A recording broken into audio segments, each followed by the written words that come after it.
Welcome to Chapter 5, Creating Boundaries. You know, one of the easiest ways and one of the biggest keys to creating a life that you're excited about is to have and create boundaries in your life.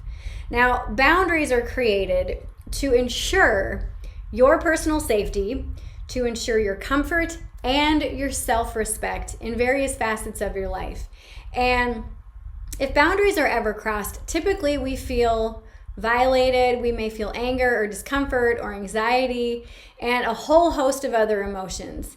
And so why do boundaries get crossed in the first place? Well, typically most people don't know what their boundaries are until they're crossed.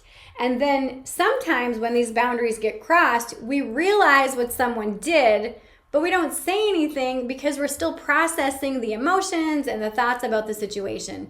And sometimes what happens is because we don't say anything the first time and then somebody does it again, they cross our boundaries, we still don't say anything because now it's like this kind of a repeat thing and we feel kind of awkward about bringing it up. And finally, sometimes you just kind of crack after several years when somebody keeps, like crossing a boundary and crossing a boundary. Finally, you're like, okay, stop, don't do that. And the other person's like, where did this come from? Like, I've always done this. Why are you just now saying something? And the same can go for you. Like someone could, do the same thing for you. And you're like, well, wait, what are you talking about? Like, I've been doing this for so long. Why are you just now bringing this up? So the key is to recognize when someone has crossed a boundary and talk about it as early as you can and address it right away instead of letting it go on and on and on.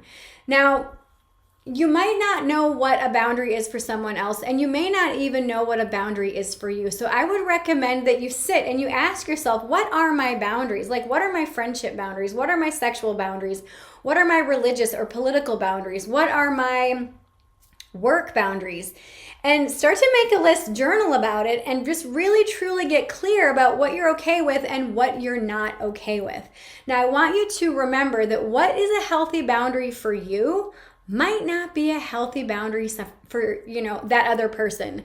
And what's a healthy boundary for the other person might not be a healthy boundary for you.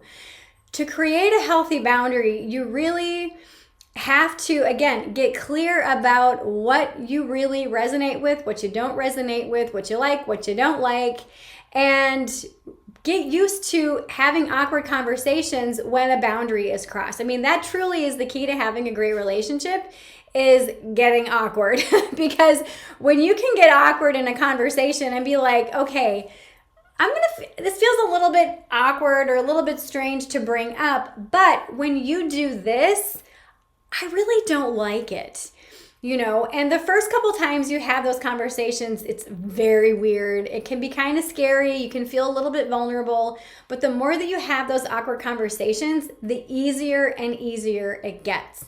Now, one way to start you off with this, because I know a lot of people, they really just don't even know how to address these things because they don't want to ruffle feathers. They don't want to hurt someone's feelings or possibly have somebody get angry or mad or whatever. And so one of the ways to become more comfortable in creating these healthy relationships and creating good communication with the people in our life is to do what I like to call a dialogue script. And this dialogue script, when I actually learned it, I learned it as an anger script. And I don't like that because you can use it outside of anger. And in fact, I don't think I've ever used it when I've been angry. Like, I've always addressed it when things have been calm. So this is how the dialogue script goes.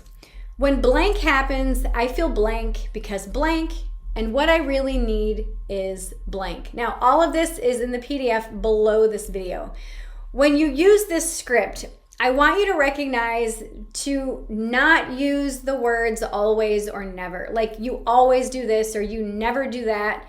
That is a surefire way to start a fight. And we don't want to start a fight here, okay? So what I want you to do is write out what you want to talk about and practice this to yourself. You can practice it in your car, but practice on all those things that you know that you want to discuss with the people in your life.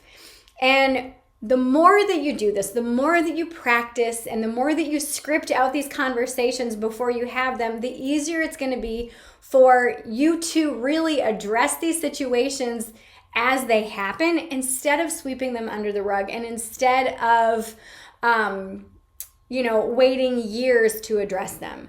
So today, I want you to think about a conversation that you've been meaning to have with someone. And I want you to write it out. As I said, write it out, practice it, and give yourself permission to, if you feel safe to do so, have the conversation with someone. Now, one caveat before we end today's lesson is I want you to think about the mental and emotional clutter that we talked about in the last chapter. If you feel triggered, that's not the other person's issue, that's your own. So our triggers can teach us what needs to be unpacked and what needs to be healed in our life. So if you know certain things trigger you, certain things just piss you off, or they make you feel a certain way, and I mean, it literally is just a trigger, that's a clue for you to say, oh, okay, I'm being triggered. Like, this always pisses me off, or this makes me feel rejected, or this makes me feel jealous, or this makes me feel this or that, or whatever. Give yourself permission to say, okay, this is my stuff that I need to unpack. Now, you can still have a conversation with someone and say, when you do this, I feel triggered, and this is what I feel. I feel jealous, or I feel like I'm going to be abandoned, or I feel rejected, or I feel whatever it is that you feel. Own your feelings, and take personal responsibility for those feelings. Personal responsibility means that you are able to respond. That's what responsibility means. You're able to respond. So take ownership of that during this process, okay?